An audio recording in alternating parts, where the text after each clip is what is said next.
I'm up at a conference center in the Cascade Mountains of Southern Oregon. I'm speaking at a men's retreat for the church where I call home Living Waters, and it's beautiful up here. And the problem is there's no cell reception. So I had to hike way up on the top of this ridge, and I'm paralleling the ridge now on this old logging road, this abandoned logging road. And I want to call Jan, and as soon as I get some reception, I'll do all the contacts and that kind of thing. I thought I'd record this because the Lord said something to me last night. So some of you will probably get this long after I'm home if I can find some cell reception up here. But in the lodge last night when I was teaching, just before I taught, Andy Southmead, our worship pastor, was leading the men in worship, and it was a tender time. And I looked over on the wall of the lodge, and there's this painting. And it's of three men in robes. I knew immediately what it was. It was a depiction of the road to Emmaus. I had a problem with the picture, though.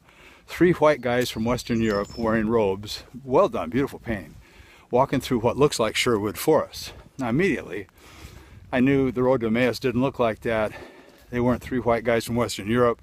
They were Middle Eastern people, Jesus being one of them, walking down an arid, dusty road. And I got judgmental on the picture. I thought, well, gosh, couldn't they have at least painted it right? And the Lord says, wait a minute, you're judging this thing wrong. I said, Lord, what do you mean? He said, that's the context the artist would see of a road to Emmaus. He would see it, because I think he was probably a British artist, he would see it in his Britain forest, his United Kingdom way of thinking. He would see himself in the picture with Jesus. And the Lord said, that's really a good painting. It's a painting that depicts what I want to do here with these men, what I want to do with other people, is that Jesus wants to walk with us in the context of our reality, not in some other place. And I got corrected, and in fact, I even talked to the guys about it last night. The place where you're going through the stuff that you're going through is your road to Emmaus. It needs to look like you. It needs to sound like you. It doesn't need to be something otherworldly. It's just where you're at, the grit and the grime of life and its experience. So I just want to encourage you today, take a second look at everything. Make sure that you don't do what I did last night. I judged something before I really knew the heart of God behind it. And God wants to validate your experience.